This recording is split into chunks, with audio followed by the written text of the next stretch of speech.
Hey guys, and welcome back to episode 65 of the Sim Racing Show. And this week, I've got some wild news for the Gran Turismo crowd because someone very close to Kaz just told me what they think GT7 desperately needs to win players back. So I will briefly recap the GT7 1.62 update, but more importantly, what the community thinks of it, because if Polyphony actually listens, it would change the game completely. So we'll get into that. But Fanitech is also back with another surprise. If you've been thinking of upgrading, you might want to hold off before you hear about this new deal. And I will let you know about an offer from Project Motor Racing that's being made to all sim racers. They want you to help build the games, not just testing it, actually shaping how the cars drive before launch.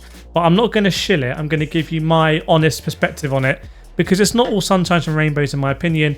We'll also talk about Race Room going free to play, Forza Horizon 5 dominating PS5 sales, and a really interesting update to a sim you might not be expecting. Let's get into it, because judging by the comments, your comments under my GT7 1.62 update video where they gave us another crossover, a K car, and R34 Skyline, a lot of you are done with the drip feed. The message was really loud and clear. Stop with the endless SUVs and K cars. Start giving us what we've been asking for years. People want proper race cars. They want 24 car grids. They want qualifying, endurance racing, multi-class with driver swaps, mid-race saves. They want a career mode that feels like GT4 again.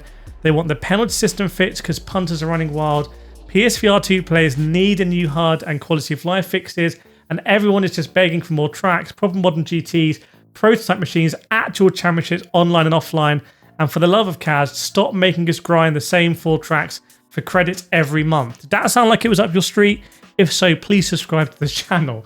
The vibe is pretty clear right now. GT7 is still fun, but for a lot of players, it's feeling like filler while they build a big car museum for GTA. And people are either waiting for that, or they're moving over to iRacing, LMU, and Assetto Corsa Evo, where the racing feels more alive. Big asterisks over Assetto Corsa Evo. So this is interesting. I called up Gran Turismo Olympic champion Kylian Drumont, who's close to Kaz and knows exactly how Polyphony thinks. And I asked him, what car does Gran Turismo actually need right now to win people back? And this is what he said. Okay, here with Kylian Drumont, one of the fastest Gran Turismo drivers in the world, 100%. And we've all been speaking about the update. So Kylian, one question. What would be your dream car to come in a Gran Turismo update? And is it the Honda CR-V? I have multiple car. I want to go to Gran Turismo, but I would say the hypercar. Okay. Hypercar. The Peugeot, the Ferrari, all of them, whole class. All of them. So maybe hypercar, and after maybe the Formula One from 2021 season. The Mercedes. Yeah. W30. The black one. W11. Yeah. Do you think on the hypercar it'd be really interesting at the esports level to manage the hybrids? Yeah. And manage all that stuff. Yeah. It's crazy, the car. Like the body cars is crazy because 24 hours of Le Mans. Yeah. The wax. So it should be crazy if Horizon Gran Turismo. Are you tempted to do a bit of Le Mans Ultimate or AMS2 or these other sims that have hypercars? Yeah, you're doing that? Yeah. So yeah, this is what I want. Come on, Gran Turismo, bring it on. Of course. But do you agree with Kylian, or do you think there are better options and fixes GT7 needs right now? Let me know your thoughts in the comments. I want to hear your wish list. Now, the next update is from Fanitech because Fanitech dropped another surprise.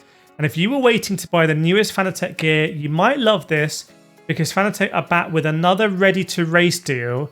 And this time it's all about the wild Porsche Vision GT wheel, the same one that's used in the Gran Turismo Porsche VGT.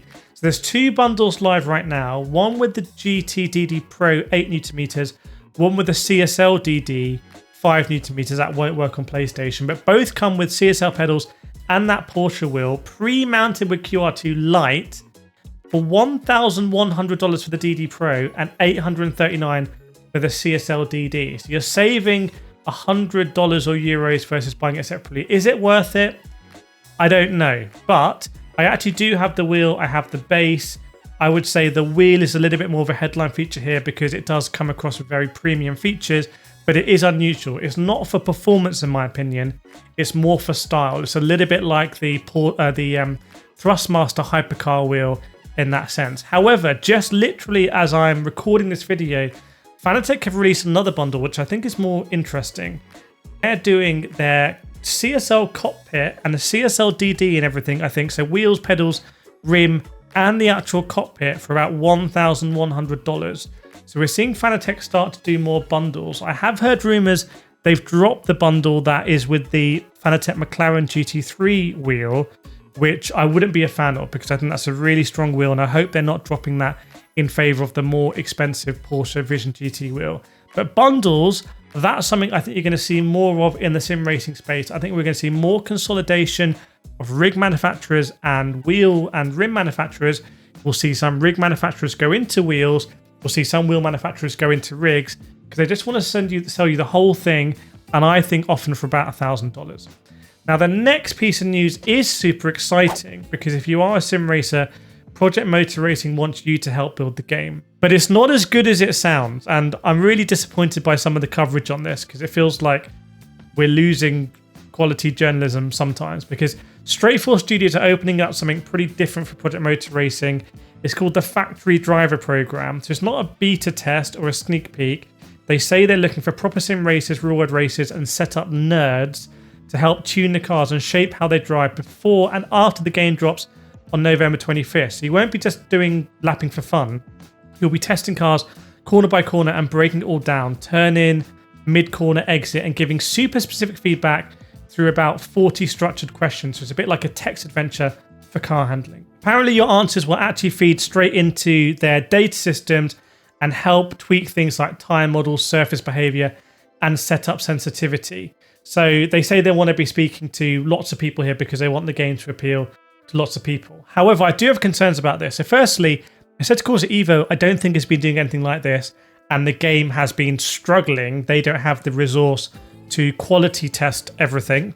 This is something I'm hearing more and more of in sim racing. It's the same with Le Mans Ultimate. They've said straight up they don't have enough resources to quality test, so they put it out there and see what happens a little bit. Project Motor Racing want to do this a little bit more in-house, but I think people need to be paid for this. Like, I pay people who make nice photos of the cars with my name on it in Gran Turismo, and we created the KCR livery project.